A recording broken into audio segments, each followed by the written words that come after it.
Hey everyone, welcome to my talk, Say What? Bringing Narrative to Life with Voiceover. If you are watching this, you might be a narrative designer slash game developer who would like to add VO to your projects for the first time. Or maybe you are a voiceover veteran who has experience working with voice actors, or someone who's just kind of curious about the voiceover casting slash directing process for narrative games. Either way, welcome. So a little bit about me. I am Ivy Dupler. I've been voice acting primarily for adventure slash narrative games for over 5 years. You might recognize my voice as some of these people on the screen from various games, such as Whispers of a Machine, Unavowed, Lamplight City, and a whole bunch more. I've also written an indie narrative game of my own, and I've provided script input on others, which means I've had the advantage of working on both sides of the process, so I feel you. In my voice acting career, I've had the privilege of working with many different developers, which means I've had exposure to a large variety of styles when it comes to casting and directing voiceover. And now I want to bring that experience to you, to bring you the best of what works and what doesn't work, to avoid from the perspective of a video game voice actress. Now, if you're watching this, you're probably already sold on the benefits of adding voiceover to your project, which is awesome. But just in case, I'd like to go over some of the reasons why. Yes, I am very unbiased here, obviously, when it comes to this topic. So voiceover can bring depth to your dialogue. Sometimes actually hearing the words you've written can bring a fresh perspective to them, maybe squeeze out some more emotion from the scene. It can also unearth some possible problems in your dialogue, which we will get to later. Voiceover can also help players connect to your characters. A strong voiceover performance can really endear a player to a character. I find this to be especially true for side characters and incidental NPCs. Like ordinarily, you probably wouldn't pay much attention to like a random shopkeeper NPC in a game, but a particularly charming or memorable VO performance, even if it's like only 3 lines, can turn a small character into a fan favorite. And as you may have already gleaned from the title of the talk, voiceover can just make things come alive. It's really true, because suddenly, these aren't just sprites and text boxes on screen, they're people who talk out loud with real human voices. And this can make things real, with real emotions, real conflict, and real investment in your narrative. So before we go any further, let's answer a quick, oft-asked, spicy question. And that is, what is good voice acting? So voice acting can vary from game to game, not just in quality, but in style. Some games require more gritty cinematic acting, some want really cartoony, over-the-top characters, some want deadpan comedy, and others go for hyper-realistic, down-to-earth performances, among many, many other types. These are not the 4 types of voiceover, it's just four common types. So I don't think it's fair to say that there's one style of VO that is good above all others. The performances in BioShock, for example, are amazing. Oops. Don't hit the mic, that's another good role voiceover. As are the performances in Sam and Max, The Stanley Parable, and Life is Strange. But if Max from Life is Strange and Max from Sam and Max swapped places, or if you had a character who sounded like Andrew Ryan narrating The Stanley Parable, that would sound terrible. Or maybe kind of amazing, maybe in like the worst way, since it would be distracting and out of place from the vision and atmosphere that the game requires. To me, good voice acting is seamless. It enhances the world you've built, whether it's gritty or whimsical or whatever, and you find yourself saying, I love the characters, as opposed to your first thought being, that's really good voice acting. When voice acting is good, it merges with the writing, creating a good character as opposed to just a good performance, which is nothing without its necessary specific backdrop. Okay, so now I have officially sold you on adding VO, which is wonderful, excellent. So naturally your next question is, how do I make it happen? So the first thing you are going to want to figure out is if you're going to take on casting yourself or through a casting director or similar service. A fair amount of indie developers handle voice casting and auditions themselves, usually through a public casting. The benefit of a public casting call is that it is open to anyone, which is also the downside of a public casting call. It's an infinite pool of potential talent, and especially if you're doing remote recording, you can have talent from around the world apply to your call. However, this can result in varying levels of quality since there's no barrier to entry. So just be prepared to have mountains of auditions to go through and have a good idea of what you're looking for in your head before you tackle them all. Public calls are also completely free to put up, since you're essentially just putting up a tweet/casting document or a web page with instructions and sides, and we will get to what that looks like in just a second. When you go through an agency or casting director/service, the benefit there is that you're guaranteeing quality, and good casting directors will know exactly where to find the talent you need, as well as oversee the entire process, more or less. Generally, they will be the ones to solicit the auditions, and whether it's through a public or a private casting call, and present their top choices to you based on their expertise. Sometimes casting services do private auditions that are only sent to their talent pool, which is a pre-screened, curated group of usually and hopefully established talent. However, this will restrict your choices and won't allow for talent that are not already on these private rosters to be potentially heard by you. You'll also need to do your homework to find a quality casting service, as there are many people on Twitter and elsewhere online who may call themselves casting directors but are not exactly legit. A good private casting option will cost money. Also, if there's a certain voice actor whose performance you enjoyed in a previous game you played, or whose reel you happen to stumble upon online, don't be afraid to look them up and send them an email to ask if they'd be interested to voice a character in your game. We are all freelancers, and we're all looking for our next project, always. So don't be afraid to send a message, same as you would for any professional freelancer whose work you admire and who you would like to hire. So let's say you decide to do a public casting call, as many independent game developers do. You're going to want to include necessary detailed info about the project and character, like these things. So here's some important things that a sample casting call should generally include. I put deadline in all caps at the top because I find that a surprising amount of castings sometimes forget to include this, since they get so focused on providing information about the character or project. Personally, I feel that the sweet spot for an audition period is somewhere between 1 to 2 weeks, if you're doing an open call. That gives enough time for it to circulate on Twitter, Discord, wherever else you're posting it, to make sure it's actually seen, without giving too long of a window that the responses will be truly overwhelming, or so short that very few people actually see and are able to respond to it. Best talent is not synonymous with fastest talent. Actors are constantly auditioning for multiple projects at once, recording different projects at once. And if you have a casting call that's only up for a few days, there are a lot of talented people who won't see the call in time if they're busy during that very small window. And ultimately, you want to give yourself the best possible chance to find the most fitting talent for the role. So if it's not like a rush casting for something you forgot to cast for or something like that, there's time constraints, try to give yourself enough time to actually hear the best talent, not just the ones who saw the call within 24 hours and responded right away. So age and gender, that stuff should apply to the character, not the actor. Personally, I have voiced 9-year-old boys, middle-aged cops, immortal dragons, all of it. So that stuff should apply to character, not actor. Similarly, get in the habit of writing open to all ethnicities when casting characters who don't have brown skin to encourage diversity in your auditions. It's a good habit to get into. Also, if you have a voice talent budget in mind at a competitive rate, please include that on your casting call. If you're unsure of how much payment to offer, you can always request that actors include their rates along with their audition.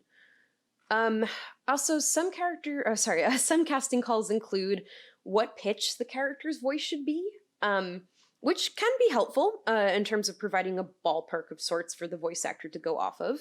But I have seen things in casting calls like medium high/normal and low but not too mature, which can be confusing. What does normal sound like? I don't know. Can also encourage a restrictive selection of auditions too. Because it's important to give direction, of course, but sometimes being too overly specific in what you're looking for can actually discourage creativity in interpreting the lines in character. So, as an example, we have the audition guidelines from Shelley Shenoy's website for Whispers of a Machine, an adventure game by Clifftop Games and Faravid Interactive that came out last year. I happen to have voiced the main character, Vera, in this game, and I just wanted to show the casting information and audition sides, since everything was laid out so clearly. It was very easy to follow. Um, so note the call for reels toward the top of this.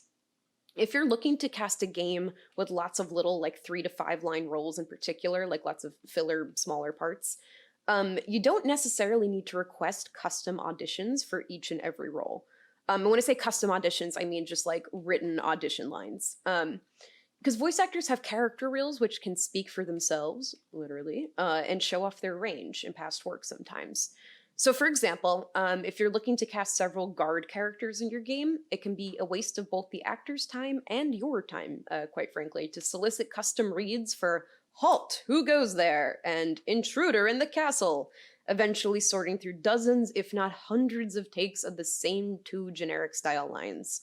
Sometimes just putting out specific casting calls for substantial roles and asking for video game reels in addition to those auditions can streamline the process majorly. If someone was your runner-up for a main character role, then you should, I hope, have enough faith in them to be able to deliver a couple of guard lines without actually hearing a custom sample of them reading said guard lines during the audition process, based on their range/performance in their main character audition and their demo reel. So you can see also that they are calling for 3 female and 3 male roles here, that the actors can audition for. But there were more than 3 male and 3 female characters in the game, though. So, for example, by asking for auditions for like a gruff voice male character, you can receive lots of cast options for this specific type of voice, which you can then use to cast the smaller roles that require similar voices. You can also see in here the file naming conventions, which weeds out talent that can't follow instructions and probably not someone you'd want to work with then. Can also make your job a lot easier when it comes to sorting auditions, the more detailed you are with how you want the files to be named. As well, again, as the deadline at the top, and it's in red with a time on it too, so you really can't miss it. As well as all of the important logistical info about recording in studio, because this was a game that required in studio. You had to be local to the New York area, you had to be non-union, all that stuff, which is like very important to include.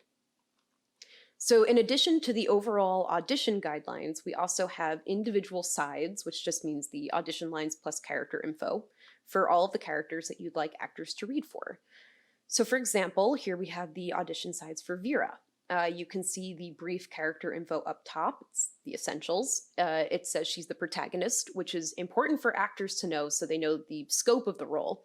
Her age, her backstory, and a pronunciation note about her name. We also have a picture of Vera, which can really help an actor get a better feel for a character. Character visuals are truly like the most important thing. So that's something that you're able to provide. You have that art, you're authorized to share that art with potential talent. Definitely do that. A couple of game developers I know have mentioned that they like including an introduction line for main characters, where they have the actors introduce themselves as the character to see if it sounds right and natural. So you could tell right away if you've just got like a good vibe going on when the actor introduces themselves in character. Also note the wide range of emotions in these lines. And this, by the way, I think this is 9 lines. This is pretty much about the absolute limit on how many lines you should include in an audition. This, around 9 lines or so, that's appropriate for a protagonist, but most auditions I'd say somewhere between 3 to 6 lines depending on the size of the role. But yeah, so note the range of emotions though here. When you're casting someone, you have to realize that person is going to have to stay on model vocally while going through a variety of motions. Can they cry in that voice? Can they scream in that voice? Be snarky, be sweet, be scared? Especially for protagonists, keep in mind what emotions your character will have to portray throughout the game. And it's also okay to write new lines specifically for the audition just to put the spotlight on those emotions. With Vera in particular, in the game, she has multiple personality paths that the player can choose. So you can see how they had a nice mix here of like vanilla neutral lines, as well as some lines. And these audition lines are actually straight from the game. If you've if you've played it recently and recognize a couple, these are straight from the game. That those lines are specifically in line with the personality paths. So they wanted to see if their chosen actor can show all of those emotions while believably remaining the same person. And of course, remember when casting that actors are directable. You know, don't get hung up during the casting phase because you loved how an actor said lines 1 and 2, but they got line 3 completely wrong. Like, that's what the directing process is for. And speaking of the directing process, I have a couple of key things you should keep in mind during the directing process, whether it's remote or in person. And to define remote, that just means when the actor is physically located somewhere else away from you and will be recording at their own home studio while you direct them through Skype or with written direction so they can record in their own time and send back 2 to 3 takes, as opposed to recording in person where you're both in the same studio at the same time. So firstly, it's important to be flexible. Directing is less about telling an actor, I want this, so do this. And it's more like a collaboration. You know, it's like the same as when you hire a graphic designer to make a logo for you. As the client, you of course have your vision and your ideas, but you also recognize that the person you've hired is an experienced professional with their own professional input and creativity. So even though you might have it in your head that this line sounds like this, because that's how it sounded in your head after you wrote it, and it can be very hard to remove that line delivery as the only possible line delivery. I know this because even as an actor, sometimes when I get a script and I read through it on my own first, it's like, oh, we say it like this, but the director has other ideas. It'd be very hard to break that habit on both sides. A voice actor, though, can offer new interpretations for consideration. For example, as I mentioned earlier in Whispers of a Machine, Vera has 3 distinct personality paths and different dialogue options that correspond to each path. However, it's up to me as an actor to determine what exactly that should sound like, which was sometimes a little different from the developer's original vision. There was one line in particular where Vera is supposed to say something in a straight-up jokey way. I read it as much more sarcastic on one of my takes, and that was the take that the developer ended up using, even though it differed from that original vision on the page. Also, being open to script changes goes hand in hand with being flexible. There were several moments while I was recording for Vera where Dave Gilbert, who was the voice director for the game, but not the developer, he and I would both decide that, like, Vera wouldn't say X, she'd say Y for certain lines that sounded out of character to us, while we made other little tweaks, like subbing in the word killer for murderer, because I had issues saying it at one point during certain sentences, or chopping up some sentences to streamline them, just because all those little changes just really add up and make the game sound better overall. So when you give an actor some space to try something a different way, you might be pleasantly surprised with the results. However, that does not mean you should show up to the session and tell your actor, just do whatever. Definitely have an idea of what you're looking for with the scene or character and try to articulate your exact needs, especially if the tone is way off or something. Like if the actor is reading something like the character's sad, maybe because they're lacking context or direction, and the character's supposed to be angry in the scene instead. Think of direction as a guideline, not a rule. You want to provide a place to start from and still be open to taking multiple paths to get to that end objective, though. And lastly, remember to have fun. Voice acting is fun. It's fun for the actor to bring a character to life, and it's fun for the developer to hear their characters brought to life. Like, we're making a video game. How cool is that? It's very cool. If you're recording in person at a studio, feel free to ask if your actors are okay with being recorded on camera or having their picture taken. And if they are, consider taking some videos or pictures to document the process as a behind-the-scenes thing for Twitter or something.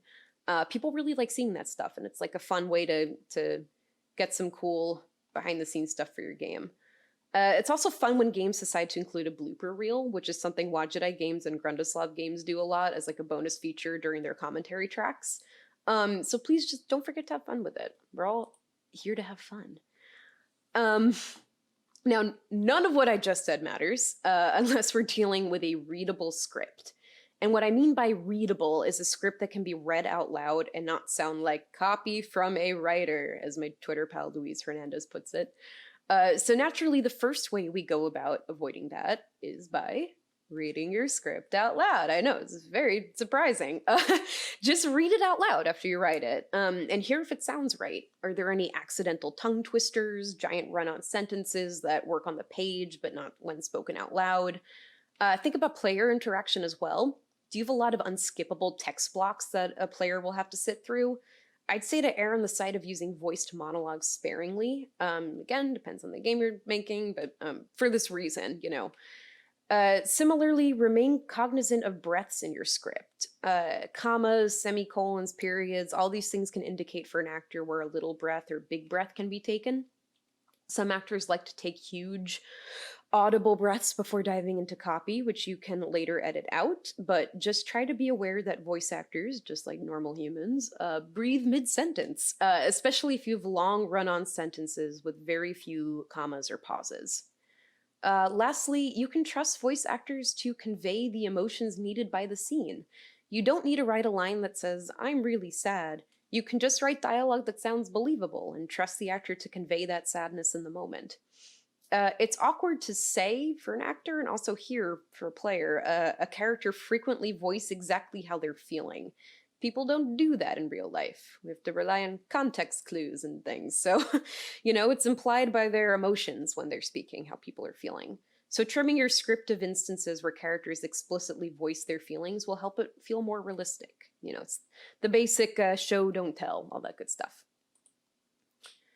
And before I wrap up, I just have a few last closing thoughts. Don't get caught up in thinking that having lots of voice dialogue in your game is automatically the best way to go. I mentioned before that it can sometimes be tedious for a player to sit through lots of voiced monologues in a row, and you might be thinking, okay, I won't do that. But Ivy, what if I want lots of long silent monologues and voice acting throughout? Can we even do that? Yes, we very much can. Sounds like partial VO would be a great fit for your game. If you know that you have tons of essential text in your game that you don't want to trim, but you don't want to turn players off with too many voice text walls, consider maybe only having spoken dialogue voiced, or maybe just internal thoughts, or even reaction noises like grunts or hmms or laughs. And that last one is really common in indie visual novels, especially ones that use Kickstarter and other things like that, because they will generally budget out for partial VO in their base crowdfunding goal and add full VO as a stretch goal. So consider partial VO as an option for your game. Overall, there's no right way to implement voice acting in your game. If anything, I encourage you to be creative with it. Even really big games like Overwatch have done some cool little things recently, where they updated the in-game communications wheel to have stuff like "I'm sorry" and "You're welcome" to do a quick voiced response to your team. But even though the text always appears the same in the chat box, the actual voice line being spoken out loud randomly changes. So sometimes the character will straight up say, "I'm sorry," and other times they will say, "I'm sorry" in their native language. Or "I beg your pardon," or "my mistake," which I thought was a very cool way to add voiceover to add some bonus content and personality flair. Especially since these alternate lines change depending on the character you're playing. There's a similar thing in the game Jazz Punk as well, where voice lines differ from the text that's on the screen for like extra comedic effect. Basically, if you're happy, the actor's happy, and the player's happy, then congratulations! You've successfully added voiceover to your game. Thank you very much for attending. If you have any questions, I believe there's a Q&A going on in the NarraScope Twitch chat and Discord server at this time. And if you'd like to reach out personally, you can contact me through Twitter. I am @SpaceCampGF, or email ivdupler@gmail.com. Thanks again, and have a great rest of your day.